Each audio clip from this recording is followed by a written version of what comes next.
Mark chapter 6, verses 1 to 6. I wonder if you've ever made a serious misjudgment about something or about someone. Most of mine have come when ordering groceries online. Always one for an eye for the bargain. I saw a pot of jam, really good brand of jam at a really low price. I thought, oh, that'll do us. That'll be really nice, a little treat for us. Well, the shopping got delivered, and I expect some of you can guess the jar of jam that I had ordered was about that big.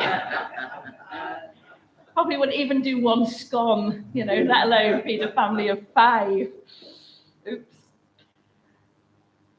All about the time when we went walking, it was a very muddy January walk, and I kind of misjudged the distance between the ground and the first step on a bridge. I ended up very elegantly pirouetting off the side into a very cold, very wet puddle. We all misjudge things from time to time. Here are some slightly more serious ones. Thomas Watson, IBM chairman, 1943. I think there is a world market for maybe 5 computers. Probably most of us have got 5 computers in our house, not necessarily a computer like that, but in our phones, in our other devices, every single household. Or, this is Gary Cooper on his decision not to accept the leading role in Gone with the Wind. He says, I'm just glad it'll be Clark Gable falling on his face and not Gary Cooper. Or this final one, drillers. Edwin Drake tried to enlist drillers for his project to drill for oil in 1859. They said, drill for oil? You mean drill in the ground to try and find oil? You're crazy.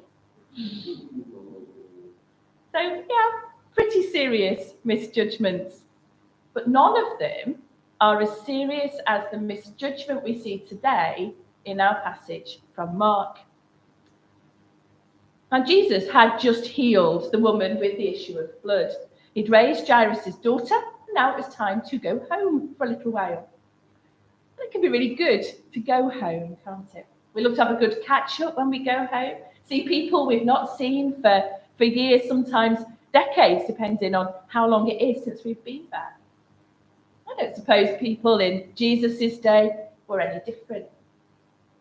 So when Jesus goes home, it's no surprise he causes a little bit of a stir. After all, he's there, the eldest son, should probably have stayed home and got married, carrying on his father's business and family life. Instead, he's moved away. And the rumours that have come back about him are quite startling. He's been healing, preaching, casting out demons. And so you'd expect people to be really keen to find out more. And to begin with, they do look like they are keen. They all turn out to the synagogue where Jesus is preaching. But as he begins to speak, the mood starts to turn. Where did this man get these things? Isn't this the carpenter? Mary's son, the brother of James, Joseph, Judas, and Simon. Aren't his sisters here with us? And they take offence at him. It's hard for us to imagine, really. Jesus has just shown his power over nature, the calming of a storm, his power over Satan in casting out the legion of demons, his power over sickness and death. You'd think people would want to listen. Many did. But the place that people didn't want to listen was the place where Jesus was the most familiar. The place where the people thought that they knew him, where his family was, where he grew up. And their familiarity with who they think Jesus is stopping them from actually listening to him. And it leads to Jesus being rejected. Now, it's important that we see what's going on here, because where is Jesus most familiar today? He's most familiar amongst the churchgoers and the wider fringe of lapsed believers, a fringe which actually is getting smaller and smaller all the time as the generations become separated from that tradition of coming to church. But within the church, especially in congregations like ours here, we've known the stories from childhood, most of us, haven't we? But that very familiarity can stop us from truly listening to Jesus. It happens when we can't be bothered reading the Bible because we think we've heard it all before. Like the neighbour of one of our congregation, who it was reported to me, said, I don't need to read the Bible. I know it all. Really? All 66 books? I'm going to a day conference tomorrow, which is led by one of our clergy colleagues from the diocese, Mark Broadway, who's brought out a book for Lent on the book of Numbers. And I was having a sneaky look down at some of the questions he's going to put out for discussion. And one of them is, have any of you preached or read through the book of Numbers devotionally? Well, anybody here read through the book of Numbers? No. So I kind of doubt that the woman who'd read it all and knew it all really did. But it also happens when we dismiss something out of hand, because Jesus wouldn't say that. It'd be controversial for a moment. What about hell? I've heard people say, well, Jesus is all about love, so there's no place for hell. But of the 13 mentions in the New Testament of hell, 11 of them are on the lips of Jesus. And they're all warnings of the reality and the danger of going there. So don't let your familiarity with Jesus blind you to who he really is and what he really teaches. Study his word. Pray through his word. Keep getting to know the real Jesus. As with any relationship, there is always more to know. And rejection of Jesus is really serious. Now we see the consequences of the rejection here in terms of a lack of miracles. Verse 5. He could not do any miracles there except lay his hands on a few sick people and heal them. Now, I don't know about you, I wish I could lay my hands on a few sick people and heal them. That would be a big miracle for me. But in Jesus' terms, it's not. Why is that? Well, you see, God doesn't go where he's not wanted.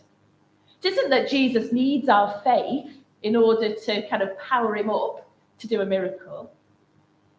It's rather that God won't force himself on those who don't want him. And so Jesus steps back and heals just the few people that he chooses to heal. And Jesus is amazed at their lack of faith. And friends, do we want our churches to grow? Do we want to have an impact on our communities? Well, if we do, we need to listen to Jesus. We need to obey Jesus. We need to share Jesus' love in deeds and words. If we take offence at Jesus, then why would he bring the miracle of changed lives to our churches?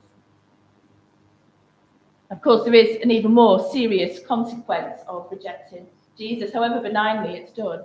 And that's the pushing aside of the greatest miracle, that turning aside of God's anger at the cross. The miracle of Jesus standing in our place, taking the punishment for us. We turn aside from the real Jesus to a fiction of our own. We can miss out on far more than we bargained on. And so this strange little encounter is a really important one to take note of. It reminds us that it wasn't just the scribes and the Pharisees who rejected Jesus, as we've been seeing on a Wednesday here in our study of the latter chapters of Matthew. But it's also the very people he grew up with, the familiar friends and neighbours. And then there is the warning to us, not to assume we know Jesus and know what he's about, because we've been in and around the church all of our lives. Because in that assumption, we can miss the real Jesus. Instead, let's take time to listen to him, and time to be amazed afresh at Jesus, his teaching, his power, and his great love for us. The word of prayer. Oh, loving Heavenly Father, we thank you so much for Jesus. We thank you that Jesus has changed our lives by his death, by his resurrection, by the power